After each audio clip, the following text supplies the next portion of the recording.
Hello and welcome to the Let's Browse the Gamefest CD challenge. Today we are plowing this extremely dangerous shareware CD.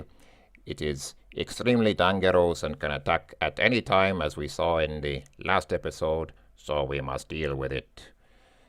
Okay, I want to apologize again for the debacle that we experienced last time. I was not expecting that. The good news is that I did take a look ahead at the games that will be coming next, and I have memories of all of them. I think the reason why I don't remember particular games from the CD is I must have played them once and then realized that they weren't very good and then just never played them again after that. That's probably what happened, and that's why I had no memories of some of the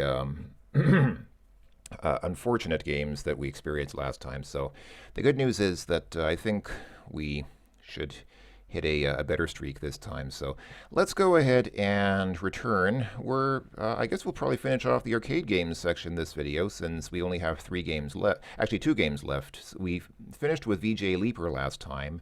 There are 3 games below that, but I already did Wolfenstein 3D, so we have just 2 more games left in the arcade games section. So let's go on to VGA Miner. This is a, let's see, it's, okay, soft VGA Miner. That's simple enough. This game, I guess we'll talk about it more after quickly going through the documentation. So yeah, it's kind of a roguelike game from 1989. It's public domain. That means it's free. You don't have to pay for it. It's from Frodosoft Incorporated, which is basically just this one person, Harold W. Stiles. I'm wondering now if that's his real name. Miner is a game of rare earths mining. Well, yes, it's a game about being a miner. And I'm not going to go into great detail. Once again, a game that actually tells you what all of the files are for. That's awesome. I find it great when programs actually tell you what each file does. Source code may be available, depends on the demand. Oh, I guess Mr. Stiles must have been based in San Francisco since I recognize area code 415 as San Francisco. This game was actually written in Quick Basic. Wow. Uses only graphics mode 12. Okay, so relatively high resolution EGA. That was, oh, actually it says it's a standard VGA video mode. Okay, that was a fairly high resolution at the time. Yes, here's the object of the game. The object of the game is to make a lady out of Miss Mimi, the owner of the brothel. If this sounds too sexist for you, you might want to quit reading now and not play. This is not a sexually explicit game. It has a couple of maybe somewhat raunchy jokes, but it's really not. It's certainly not a porn game. It's not an adult game or anything like that. But yeah, basically the point is that there's a local brothel, and our protagonist has a huge crush on her, or at least a huge something for her, and he desires to marry her by presenting her with a diamond ring and $20,000 in cash. Because that's true love there. I mean, if you give a woman a diamond ring and $20,000 in cash, then obviously that's true love, because you wouldn't do that for someone unless you really love them, right? Certainly. I'm sure that's how it works. Here are the keys that you can play. I like games like this that actually use many keys. I find it a little bit... I mean, I don't necessarily dislike games that only have minimal controls, like directional controls and maybe 1 or 2 buttons, but I do like it when games make full use of the PC and actually have 50 to 100 key presses that actually do things that you have to remember, because that makes the game more fun. The more key codes, the more obscure and arcane key codes you have to know to play the game, the more fun the game is. So anyway, the mine, the town, the elevator, etc., etc. Here's something about health in the hospital. Yeah, I'm not going to bother reading this. Just as usual, I'm going to quickly scroll through this just so that anyone who actually wants to read it can go ahead and read it. And I think I'm at the end of the file. So let's go ahead and play Miner VGA. That is quite the title screen. Not exactly the most photogenic title screen there, but the rest of the game looks better. So here again are the keys in case you missed them, and I'm going to ignore them for a second time. So here we are. We start at the top of the... you can see most of the game takes... most of the game screen consists of the underground. We start off here at the top, and I think you press E. Yes, you press E to go into buildings. It's probably worth it to buy basic tools like a shovel, the finest of shovels, a perfect pixer, a durable drill sir, a Coleman lantern, bucket for water, and do we need the rest? I think I'll skip the rest for now, and this is the bar, and oh, the saloon is closed. Here's a bank where you can. This is basically where you cash in your the stuff that you mine once you have it, which we don't right now. This is a hospital where you go to get healed when you lose health, and here be dragons if you try to walk outside of town. And yes, that is the town outhouse, and you feel relieved if you go there. Here on this side, try using a door, eh? Oh, Canadian, eh? And here also be dragons at the other side of town, so... Okay, so basically whenever you are finished in town, which usually doesn't take very long, then you need to go down the elevator. There is a trick to this to save a bit of money. If you look at my bank account there, you see I have $500. Watch what happens when I go down the elevator. See, I lost $30. Every time you go down the elevator, it costs you some amount of money. I guess it looks like it always costs you $30, yeah. But there is a cheat, and it's a fairly simple cheat, which you might figure out if you look at the actual key commands. I remember doing this. It's funny that I still remember this. I haven't played this game in years, but I still remember doing this. I figured out that if you press T when you're up here, it moves you to the top of the elevator. The intended use of this is that if you're somewhere farther down, you can press T to quickly go to the top of the elevator and not have to wait for it to go all the way up. But because it takes you past the point where you have to pay the $30 to get in, it's actually kind of a cheat. You can use it to skip paying the $30 to get into the mine. And here we go. And oh, that's a bad start. I found a spring and lost a position. So basically, yeah, walking into an underground spring can cause you to lose things. I actually lost my drill. That is a bad start. This game is kind of a roguelike. So basically, every square is completely random. And when you see those gray things, that means there's something there. You can't see what it is, but if you want to do this, if you want to kind of go back and forth like that, eventually you might be able to discern what those things are. I'm actually not having much luck in determining what those things are. There we go. Okay, so that's just sandstone. Oh, that's another spring. Good thing I didn't walk onto that. Springs are bad because they cause parts of the mine that you've already mined out to flood with water, which means you can't go there anymore unless you bail it out with your bucket. And it also can mean you lose a possession. So springs and landslides are the two things that you really would like to avoid in this game. That up there is granite. You can't just dig through it regularly. You have to use the drill. Normally I could use the drill, but since I lost my drill already, I can't bore through that granite unless I go up to the surface again. And okay, and that's volcanic rock, which is tough digging. I'd actually really like to find some proper minerals to mine. I'm being sort of a wimp and not walking onto those things. I'd like to figure out what they are. Normally if you do this... Oh, great. Now I found a landslide. Boy, I'm really having bad luck on this. This is a bad start. I haven't found a... Wow. I found another spring and lost a possession. It's usually not this hard. The game is actually... it is a difficult game, and I only won it by save scumming, but it's usually not quite this hard. Oh, and there's more water there. Wow. I haven't found a single... Another spring? I found 4 springs now. Springs are usually pretty rare. You actually don't usually run into them that often. But I've already found 4 springs now, and I haven't found a single thing that actually has any worth. I've come this far and haven't found... Okay, finally I found some silver. I found 2 silver, which is the least valuable metal that you can mine in the game. And, oh boy, I'm actually stuck here unless I can use my bucket. Hold on, can I use my... Wait, hold on. How do I get help? Okay, H is help. How do I use my bucket? Okay, P to pump water. All right, let's press P and then press down. All right, that pumped out the water. You need at least a bucket to do that. Wait, what happened? Oh, I ran out of money. Okay. Wow. That was a bad run. Let me try that one more time. Like I said, I usually don't... I don't know if I've ever done that badly in this game. I mean, it's a tough game, but it's not that tough. That was just an extraordinarily bad streak of luck. Let me try this one more time. So, okay, I'm here with 500 bucks. Press T to, whoops, I accidentally pressed R to restore my game. How did I, wait, what? Hold on, how did I get down there? That's weird. Okay, anyway. Oh, and I ran out of money. Okay, let me try that one more time. I'll try to avoid pressing R this time because that caused me to... I'm not doing very well at this. Like I say, I only won this game through save scumming, and I don't know if it's even really worth it to do so because the ending of the game, I'll just spoil it right now, it's not that spectacular. I mean, I won't tell you exactly what it is.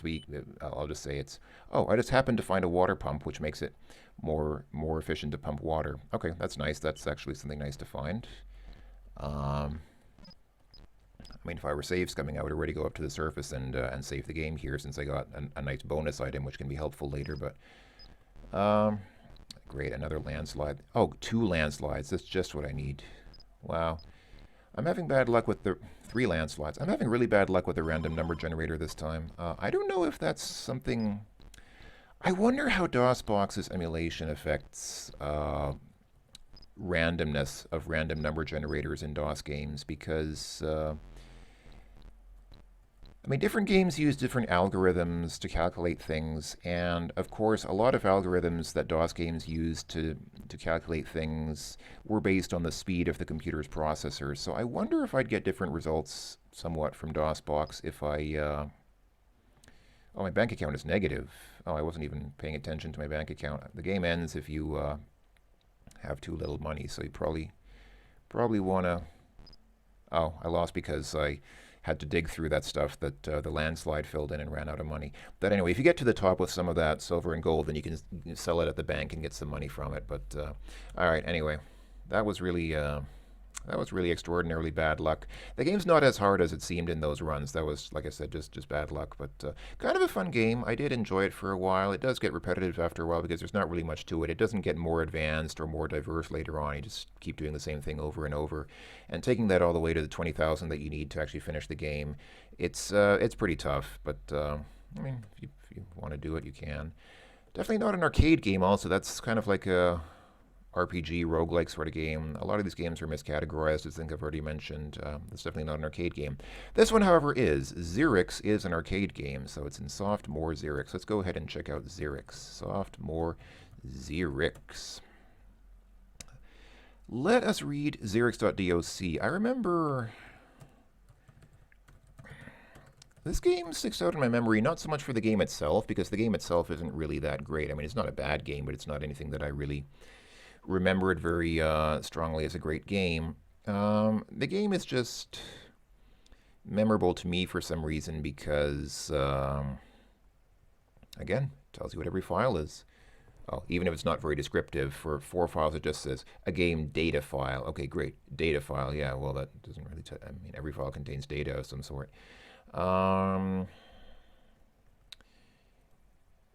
just remember that the game was made by one guy, and he actually has his bio somewhere here in the documentation. There's a story, which I'm not really going to bother to read because, as with most of these such games, the story is completely disposable. In fact, this documentation is mostly completely unnecessary. But there we go. Yeah, so basically the whole game was made by Brendan Ravi, I guess, maybe? Looks like a French name, so I'm going to guess it's Ravi or something close to that. And obviously this Michael Ravi is probably either Brendan's brother or maybe father or some other sort of relative. Yeah, Michael's listed among my family. And here's the author. Brendan Ravi wrote this when he was 15 years old. So he was, at the time, a 15-year-old student living in Sydney, Australia, and lists his hobbies. He likes Philip K. Dick and William Gibson and Barbara Hambly and et cetera, et cetera. He began programming at the age of 10. Kind of reminds me of myself when I was that age. I taught myself programming when I was that age, and that's kind of what sticks out in my memory. I just remember that the author actually included his little bio there in the documentation. I thought that was kind of interesting. The rest of the game is really not, it's not bad. I mean, it's a competently made game. Oh, That is PC speaker sound. Did I need to run an installer or something like that? That is definitely not, hold on, can I get out of this? Because I'd like to, if possible, I'd like to use, how do I quit? Okay, oh, there's a file id.diz here. Okay, let's see if I can figure out, wait, X install, I guess that probably will let me, yeah, here we go, configure the game settings. Okay, 256 colors, yes. Sound Blaster card, please. Yeah, it's probably the default 220. IRQ, probably 7, which is, I guess, normal, yeah.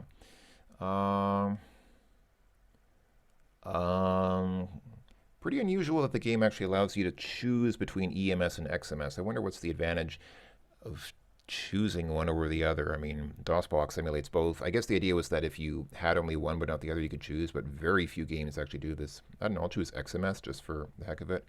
Yeah, keyboard only. Keyboard's fine. And, all right, there we go. Saving default settings. All right, let's try this again. There we go. That sounds a little better. I do like PC speaker sound most of the time, but I'm kind of used to the Sound Blaster sounds from this game now, so... This game does have good music, I remember that.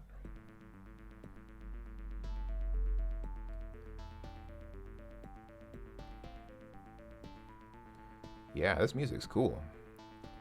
I like this music, it's pretty good. Nice, nice ad-lib FM synthesis music. And here are the credits. Okay, let's go ahead and move on to the game. This is also good music, but it's very sad. The plot of the game is actually quite grim. That's another thing I remember about the game. If you actually bother to read the story, it's really a very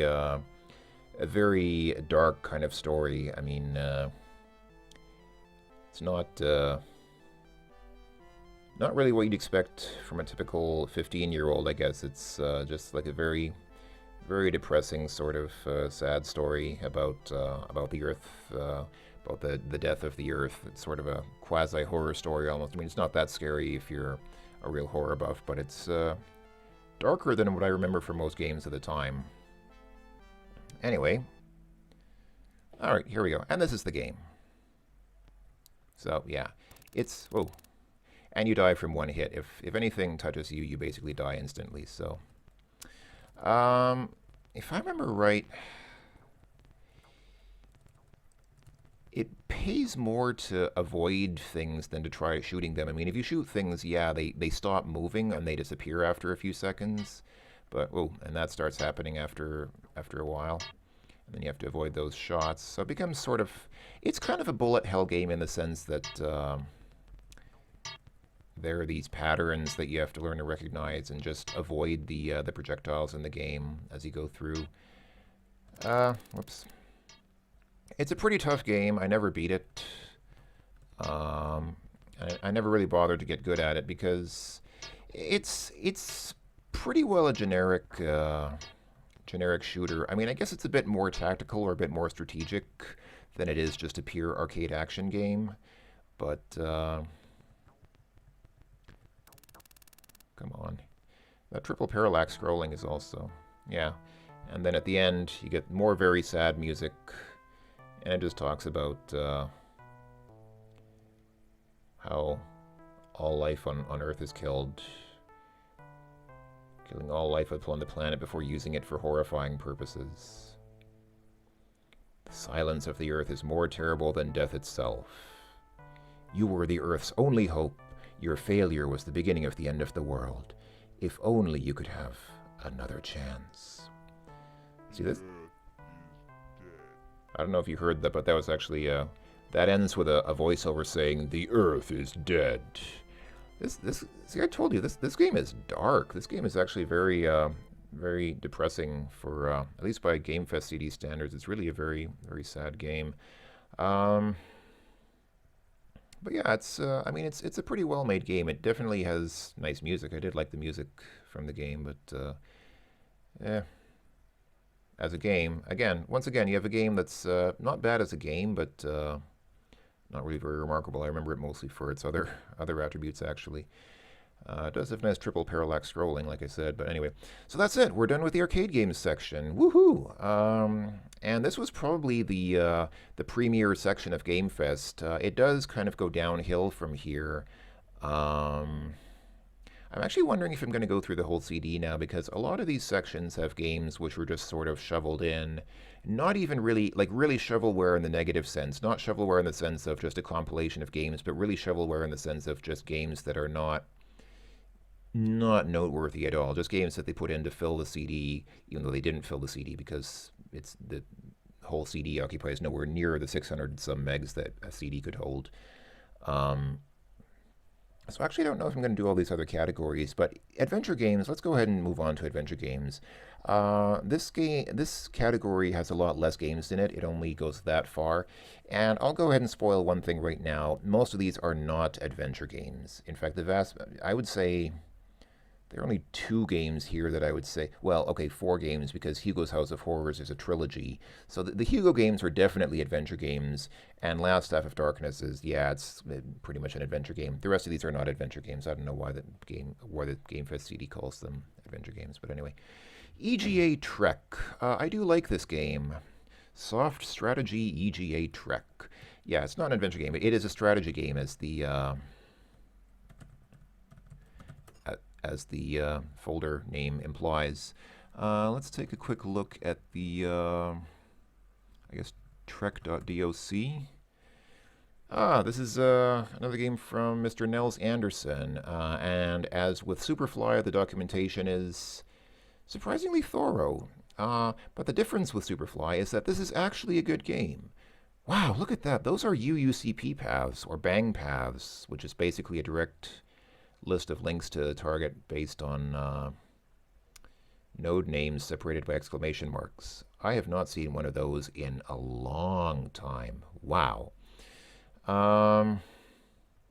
This game, is this still the one that's based on Star Trek?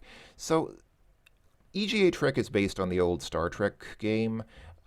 It was later versions of this game did have all the names changed to avoid copyright infringement problems, but I think this version still makes reference to Klingons and the Enterprise and phasers and all those things. In later versions of the game, they changed all these names to not infringe on Star Trek's copyright, but this version I think still has references to all those things, so we'll see how that works out. I do remember liking this game. It's actually...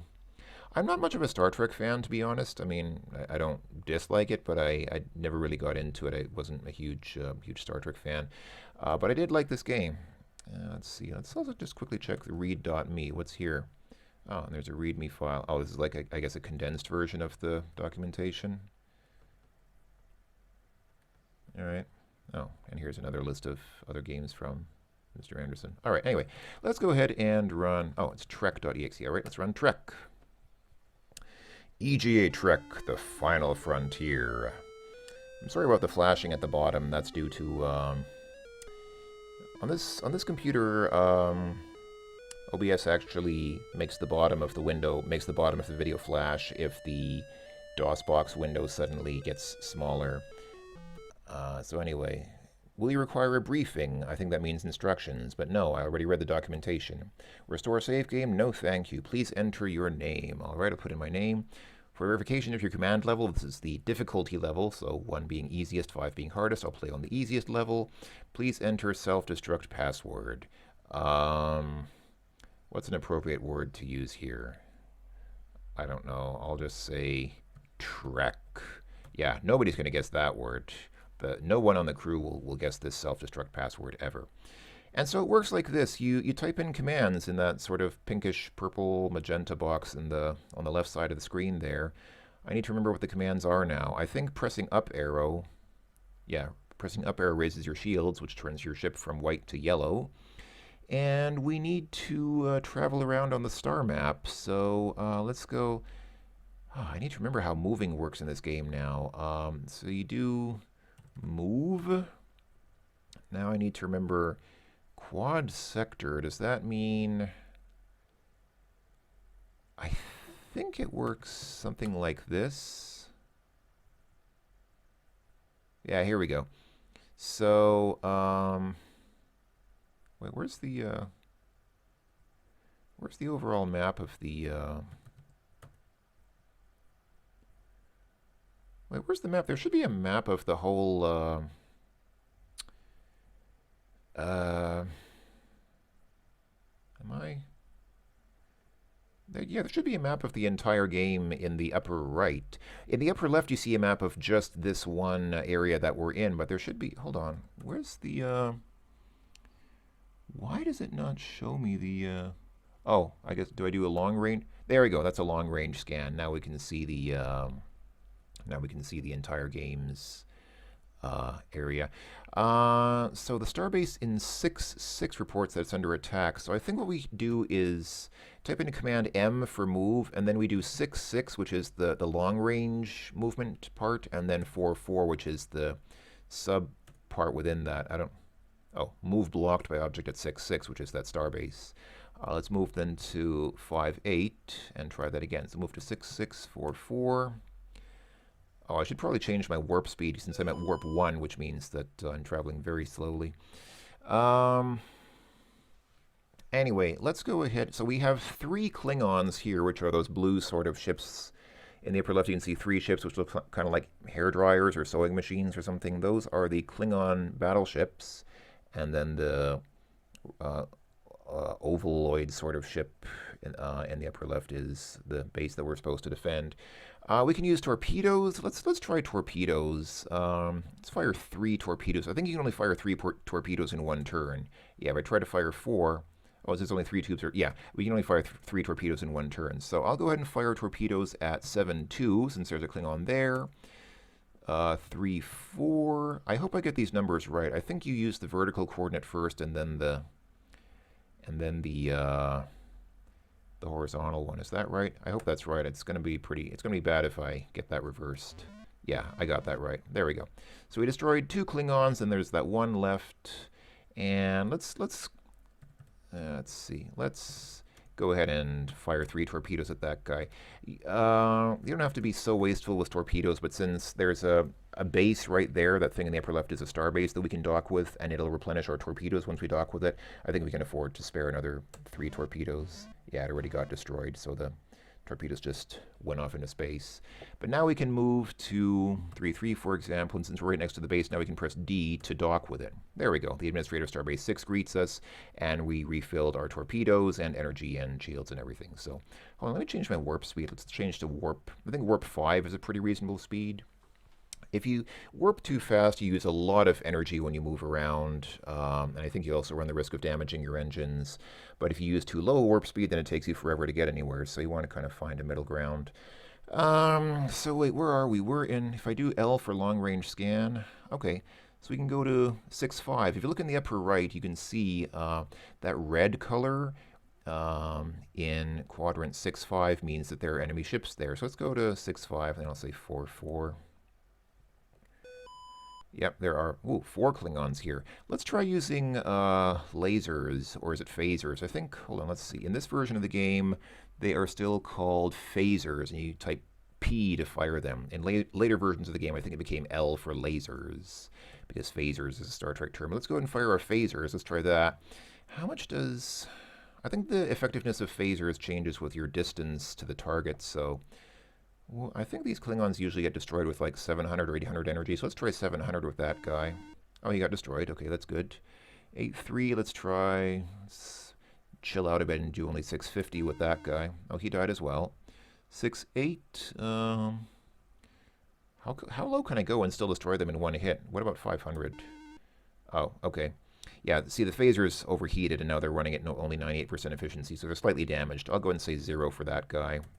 Let's spare our phasers a bit because they're overheating. You can see the temperature of the phasers above the command window. All right, let's finish these guys off with a couple of torpedoes then. So 2 torpedoes, 1 to 6.5 and 1 to 6.8. There we go. And now let's move to 7.7, dock with the starbase again, and we got refilled on everything. All right. Oh, long-range scanners are being jammed, so I can't actually see what's farther beyond in the upper left there. All right, well, I could play this game for a little bit more, but I think you folks see what the idea is. I mean, this is basically the idea. It's, I mean, on this level, it's pretty easy. I'm playing on the easiest level. Obviously, on more advanced levels, it becomes harder to defeat the Klingons. You take damage more easily, and you have to manage your ship systems a little bit better. But this is kind of the trainee level, so it's pretty easy, I think. Fun game. I actually quite like this game. Definitely, if you're into Star Trek, it's definitely worth a look. If you are not much of a Star Trek fan, but just generally like these kinds of management games where you play around with starship kind of space high-tech stuff, then still might be worth a look.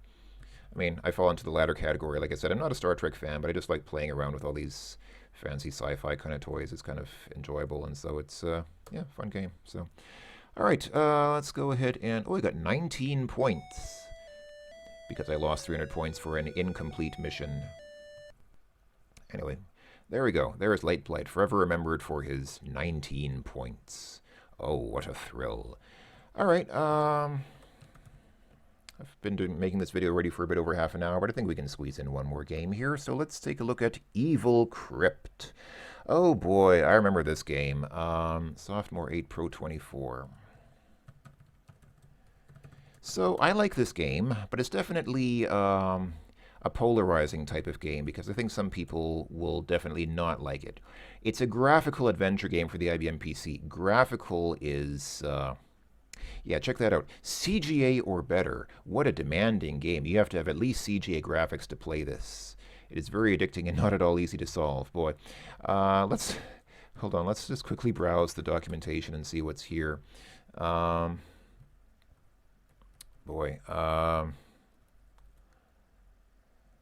Yeah, the author tried his best to create the look and feel of an old Coco game. Why, you may ask? Well, I consider it parallel with restoring an old car. Yes, indeed, that is true. It is definitely, it's definitely, again, kind of a polarizing game. I liked it. I thought it was enjoyable for what it was. But some people are going to be turned off by this. All right, let's go ahead and play the game. I just type EC. There we go. Evil Crypt by Kurt Keisler. Cover 1985. Press Enter. Do you want instructions? Yeah, let's take a look at the instructions in game. So this is useful because this tells you everything that's in the game. So those cyan things at the top, the deadly enemies, they'll all kill you. Touch any of them, you'll die instantly. The deadly items in the lower left will kill you instantly if you touch them. And then the items are items. Some of them are useful things to pick up, and some of them are just things that block you, like trees and walls. All right. Ladies and gentlemen, this is Evil Crypt. The whole game takes place within that little window in the middle. It is the game is grid-based, and yeah, the view is really a 3x3 square view of your surroundings. So basically, you can see yourself and then the square immediately next to you in every direction. That's it. There is no way to upgrade the view. There is no way to see farther than just what's in the next square over. So that's it. What you see is what you get. The whole game is played like this. You do eventually pick up some items, which you'll see then obviously in the items on the left, and there might be some other stuff that, yeah, the whole game basically looks like this. Oh, I ran into a grave. And if you run into a grave, you die instantly because it becomes your grave. How do I... Hello? Okay.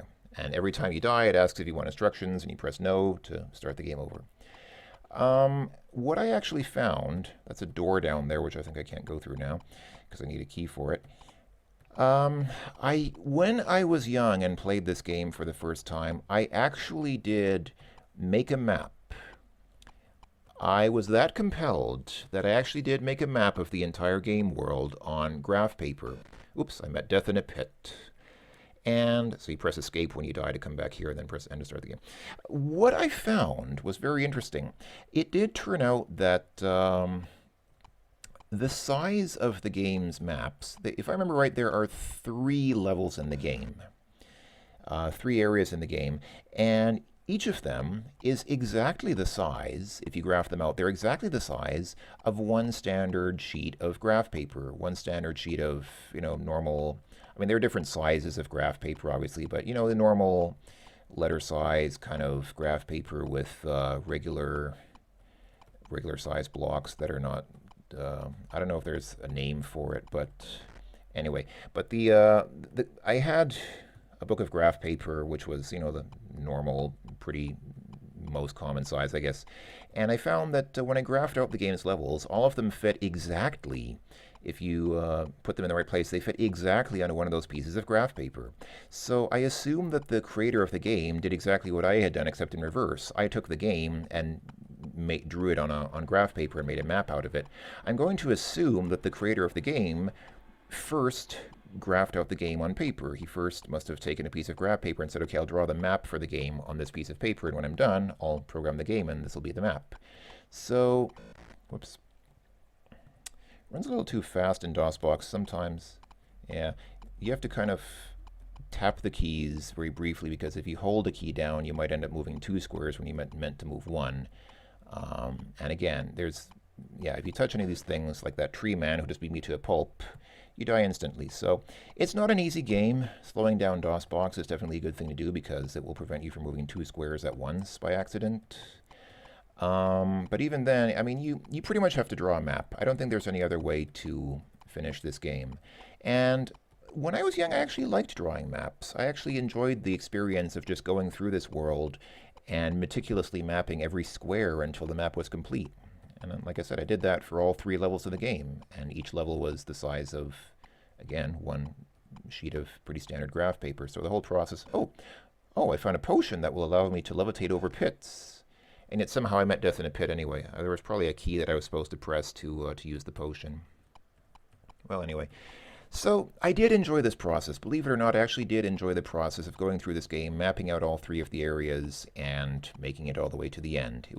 This is really a computer game in the most classic sense. Just like a game that you have to explore, you have to make a map, you have to explore the different areas, and find all the items, avoid all the enemies and monsters and things, and make it to the end. This is really, to me, this game represents something sort of the essence of computer gaming. It definitely could have been a little more comfortable if that view were a little larger, if it wasn't just that tiny little 3x3 square. And yet somehow that didn't matter after a while. For somehow I managed to get through the game and actually enjoy it, and not feel too annoyed by the perspective, by the graphical, let's say, limitations of the game. Because this is really... it's gaming. This is really, like I said, this is something of the essence of gaming here. It strips away all the presentation, it strips away all the fancy graphics and the sound effects and the music and special effects and everything, and it just gives you a world to explore. There's you and there's the world, and you just go out and you start playing right away, and you draw your map and you find everything that there is to find, and you feel that sense of progress when you unlock a new area or find a new item or something like that. And that's it. That's what gaming is about for a lot of people, including myself. So again, I actually quite like this game. I did enjoy it, but I realize that there will be many people who would take one look at this and say, what the heck is that? Why would anyone waste their time on such a tiny, simplistic,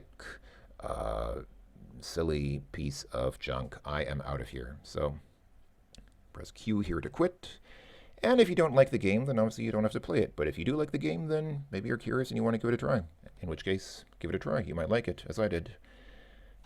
Well, this has been another set of games from the Gamefest CDs. So, as always, thanks for watching, everyone. Hope that you're continuing to enjoy, and let's see what the future holds as we enjoy further games from the Gamefest CD. Until then, until next time, folks, take care of yourselves, and ta-ta for now.